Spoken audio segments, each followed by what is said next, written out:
नमस्कार मित्रों, स्वागत है आपका ज्ञान गंगा आयुर्वेद क्लासेस में। Myself doctor Anil Kumar Patel, MD, Rachana Sharir, assistant professor, SS Ayurvedic medical college Harhua Varanasi. आज हम लोग अपने आयुर्वेद रचना शारीर के जो आयुर्वेद पार्ट का जो सिलेबस है उसके लास्ट पॉइंट के बारे में बात करेंगे।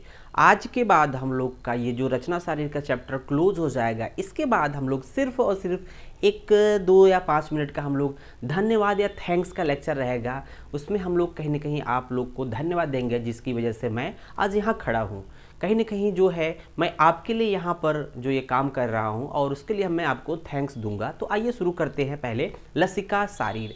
लसिका शारीर की बात करें तो बहुत से बच्चों ने कमेंट करके मुझे बार बार याद दिलाया कि सर लसिका शारीर की व्याख्या बचा हुआ है। तो कहीं ना कहीं लसिका शारीर देखा जाए तो आयुर्वेद में लसिका का वैसे एक्सप्लेनेशन बहुत क्लियर कट तो नहीं मिलता है कि एग्जैक्ट लसिका के नाम पर आचार्यों ने कहा है, बट लसिका को यत्र तत्र मतलब जहाँ जहाँ पर छोटे छोटे पॉइंट्स है उसको हम लोगों ने कलेक्ट करके एक सिलेबस या एक पर्टिकुलर मैटर कलेक्ट किया है, जिसको हम लोग देखेंगे। जो भी मैटर है कहीं ना कहीं क्लियर कट है, उसको हम लोग समझेंगे आयुर्वेद के साथ साथ उसका मॉडर्न में किस तरह से है। तो कहीं ना कहीं लसिका शारीर पे जब प्रश्न आता है 4 नंबर 5 नंबर का, तो आपका एक पैटर्न बन जाता है कि इतना अगर लिख देंगे तो हम लोग का ये मैटर सफिशियंट हो जाता है। और आइए देखते हैं लसिका शारीर। जैसा कि नाम देख रहे हैं लसिका शारीर, तो लसिका शारीर में देखेंगे पहला शब्द है लसत। लसत इति लसिका, अर्थात लसत इसी लसिका का मतलब होता है कि जैसे अगर लसत मीन्स होता है कोई चिपचिपा चीज, यहाँ पर चीजें लसत इसी लसिका अर्थात कोई ऐसा द्रव्य या द्रव जो कुछ चिपचिपा नेचर का हो, उसको लसिका की संज्ञा दिया गया है। तो यहाँ पर देखेंगे फिर इसको लसत इसी लसिका।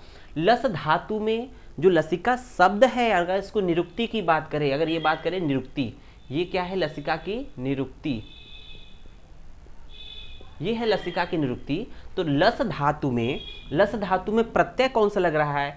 अच प्रत्यय, कनक प्रत्यय और टाप प्रत्यय लगाने से लसिका शब्द बनता है। तो हम लोग को याद रखना चाहिए कि लसिका शब्द की निरुक्ति क्या है। लस धातु में अच प्रत्यय, कनक प्रत्यय और टाप प्रत्यय लगाने से लसिका शब्द बनता है, जिसका अर्थ होता है कोई ऐसा शरीर में चिपचिपा पदार्थ हो। लसिका का जो नेचर है वो थोड़ा सा पिच्छिल होता है, चिपचिपा होता है। फिर देखते हैं कुछ विद्वानों ने लसिका को लाला भी कहा है। मीन्स जैसे लाला स्राव अर्थात जो सलाइवा होता है, तो कुछ विद्वानों ने उसको लाला स्राव भी कहा है। ये रेफरेंस कहाँ आया उसके बाद करेंगे।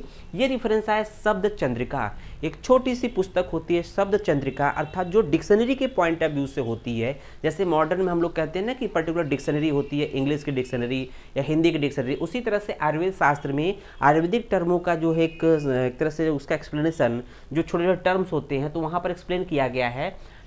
शब्द चंद्रिका बुक है, डिक्शनरी का नाम, वहाँ पर एक्सप्लेन किया गया है। लालायाम पिछला ख्याता मीन्स लाला मीन्स लाला स्राव अर्थात सलाइवा के समान। लालायाम मीन्स सलाइवा के समान या लाला के समान। पिछिल मतलब चिपचिपा, पिछिल का मतलब चिपचिपा। देखेंगे लसती लसिका चिपचिपा पदार्थ था। पिछिल जो पिछिल अर्थात चिपचिपा जो पदार्थ होता है, जिसको हम लोग लसिका शब्द कहते हैं, लसिका उसको हम लोग कहते हैं। तो शब्द चंद्रिका में बोला गया है कि लाला स्राव के समान जो पिछिल जो स्राव होता है या पिछिल द्रव होता है, उसको हम लोग लसिका शब्द की संज्ञा देते हैं या उपमा देते हैं। फिर देखते हैं चरक ने और सुश्रुत ने लसिका शब्द के बारे में क्या कहा है। चरक ने बहुत कुछ लसिका के बारे में नहीं कहा है। तो चरक ने कहा है यत तु त्वग अंतरे व्रणगतम लसिका शब्द लभते। मीन्स कि चरक ने लसिका शब्द को किसके अंतर्गत लिया है? तो उन्होंने कहा जब व्रण होता है, जब कहीं घाव होता है शरीर में, व्रणगतम, तो व्रण होता है इसका मतलब जैसे कि स्किन अगर कट जाए, स्किन हल्का सा अगर ब्लेड से कट जाए तो पहले क्या आता है? पहले ब्लड आएगा, क्लियर। ब्लड आने के बाद जैसे ही ब्लड खत्म हो जाता है, आप देखते हैं तो उसके ऊपर देखते हो कि हल्का सा जो वाटरी डिस्चार्ज होता है उसके कट पॉइंट पे, दैट इज कॉल्ड लसिका। त्वग अंतरे मतलब त्वचा के ऊपर कटने पर या व्रण का मतलब घाव लगने पर, ब्लड स्राव रक्त स्राव होने के पश्चात जब उस पर एक वाटरी डिस्चार्ज होता है तो उसको हम लोग देखते हैं स्लाइटली एलोइस होता है, दैट इज कॉल्ड लसिका। चरक ने कहा है यत तु त्वग अंतरे त्वचा के ऊपर, त्वग अंतरे त्वचा के ऊपर या त्वचा से रिलेटेड, त्वचा से ही अटैच जो ब्रड होता है उसके ऊपर जो है कुछ जो जल के समान या जो एलोइश हल्का पीला जो द्रव होता है वाटरी डिस्चार्ज, उसको हम लोग लसिका शब्द देते हैं। तो चरक ने सिर्फ चरक शारीर 7 में कहा है। ये जो बोला है उन्होंने चरक शारीर 7 के 15 में, वहाँ पर उन्होंने जब प्रमाण की बात किया है, तो प्रमाण की जब अंजलि प्रमाण की बात किया है तो वहाँ अंजलि प्रमाण के प्रकरण में लसिका का वर्णन किया है। लसिका का वर्णन चरक ने कहाँ किया है? अंजलि प्रमाण के प्रकरण में। अंजलि प्रमाण, जब अंजलि प्रमाण का वर्णन किया है तब चरक ने वहां पर वर्णन किया था। एक बार आपका मैटर बढ़ गया।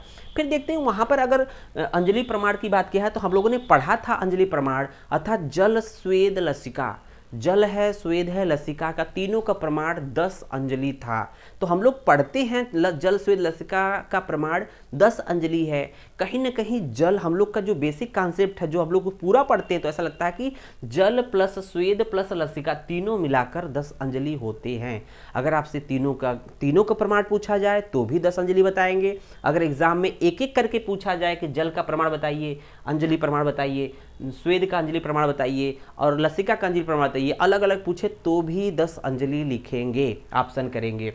फिर देखेंगे लसिका की बात आती है। फिर चरक ने प्रमेह के प्रकरण में चरक ने क्या कहा है?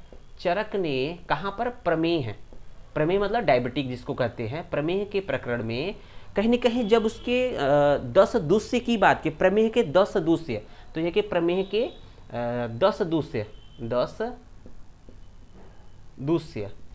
की बात किया तो उसमें एक लसिका भी माना है, उसमें लसिका को भी काउंट किया। 10 दूष्यों में लसिका को भी माना है। तो चरक ने एक तरह से जब व्रण के अंतर्गत अर्थात अंजलि प्रमाण के अंतर्गत लसिका की बात किया कि त्वचा के ऊपर जो जलनुमा स्राव होता है उसको लसिका कहते हैं, इसके प्रमाण 10 अंजलि होता है, या जल स्वेद प्लस लसिका तीनों का प्रमाण 10 अंजलि होता है, या अलग अलग 10 अंजलि होता है। फिर दूसरी बात करते हैं कि उन्होंने प्रमेह प्रकरण में डायबिटिक वाले प्रकरण में जब कहते हैं कफज प्रमेह की बात करते हैं, कफज प्रमेह के या सिंपली प्रमेह के 10 दूष्य होते हैं। तो पूछा जाता है कि प्रमेह के कितने दूष्य होते हैं?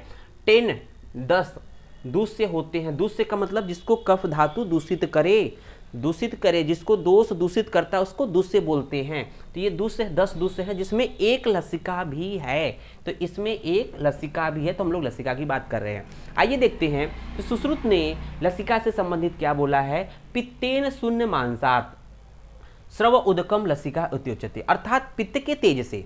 कहने का मतलब शून्य का मतलब होता है उबलना, तो शून्य का मतलब होता है उबलना या उसको कहते हैं ना स्वेदित करना या उसको अग्नि देना।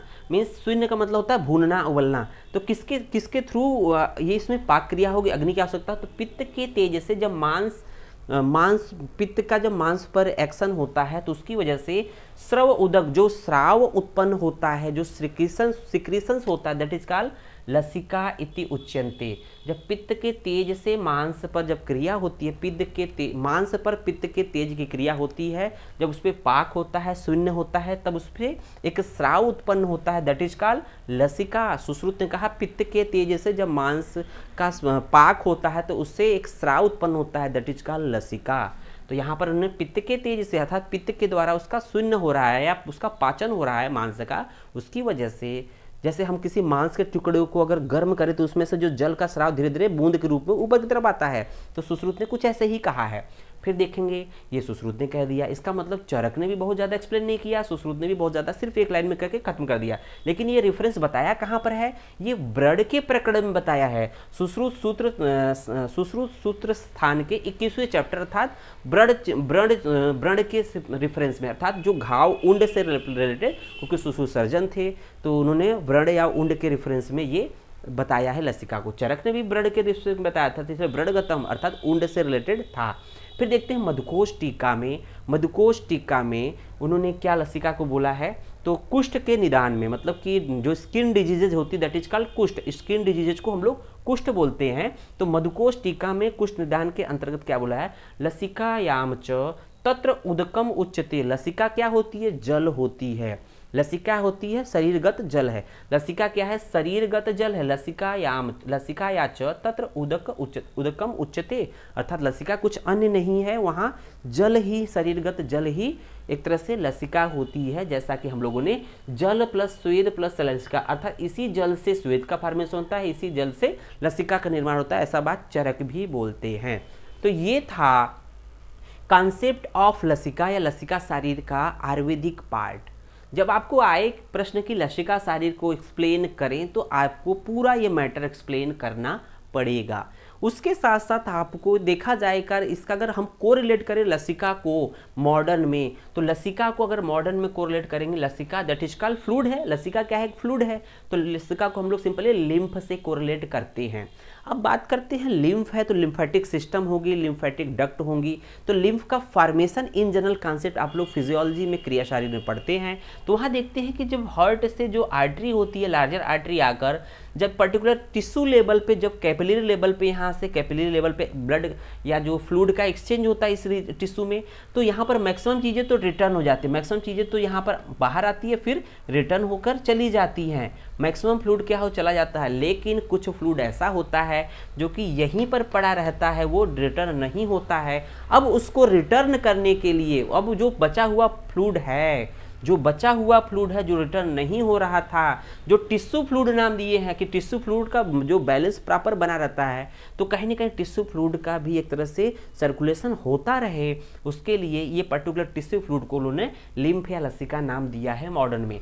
और इसके लिए एक अलग से सर्कुलेटरी सिस्टम बनाया है जो कि बाद में कहीं ना कहीं वेन में जाके ड्रेन कर जाता है। तो देखेंगे ये है लिम्फेटिक सिस्टम, ये है लिम्फेटिक सिस्टम या लिम्फेटिक डक्ट।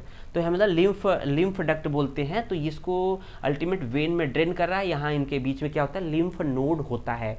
लिम्फ नोड का इंपॉर्टेंट ये होता है कि मान लीजिए कोई ये पॉइजनस सब्सटेंसेस इस लेवल पे है, मान लीजिए किसी इस लेवल पे आके यहाँ पर आ गया, अगर डायरेक्ट हार्ट में चला गया पॉइजनस सब्सटेंसेस तो पूरे बॉडी में फैल जाएगा। तो उसको चेक करने के लिए, उसको ब्रेक करने के लिए, उसको समाप्त करने के लिए, उसकी टॉक्सिसिटी कम करने के लिए यहाँ पर लिम्फ नोड होते हैं। लिम्फ नोड में क्या होते हैं? WBC होते हैं।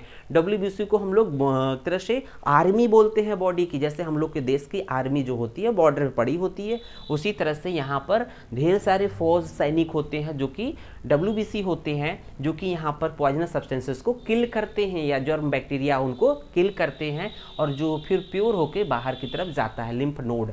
तो देखेंगे यहाँ से स्वेलिंग है, लिम्फ नोड कहलाता है। तो ये एक तरह से लिम्फ नोड या लिम्फ या लिम्फेटिक टिश्यू इस लेवल पे बन रहा है, और इसको ले जाने वाला लिम्फेटिक सिस्टम कहलाता है। मॉडर्न में हम लोग डिटेल में पढ़ेंगे। तो लिम्फेटिक सिस्टम में क्या क्या पढ़ेंगे देखेंगे। तो यहाँ पर लिम्फ का पढ़ेंगे, लिम्फ नोड पढ़ेंगे। और लिम्फ नोड होता कहाँ है? लिम्फ चैनल में, लिम्फ डक्ट में होता है। तो मेनली बॉडी में 2 लिम्फ डक्ट मेजर होता है, that is called thoracic duct जो कि लेफ्ट साइड में बॉडी के होती है, और राइट लिम्फेटिक डक्ट जो कि राइट साइड में होती है। इसी के साथ साथ एक पॉइंट हम लोग और पढ़ेंगे, सिस्टर्ना काइलाई। सिस्टर्ना काइलाई क्या होता है कि अम्बिलिकस मतलब कि स्टमक के या एब्डामिन में एक स्वेलिंग होती है जो कि ऊपर की तरफ बढ़ती है, और वो तरह से वेना केवा में जाकर रिटर्न हो जाती है। तो अल्टीमेट इसके बारे में हम लोग डिटेल में पढ़ेंगे। तो ये इन जनरल आपका लसिका शारीर का आयुर्वेद प्लस मॉडर्न का कॉन्सेप्ट था।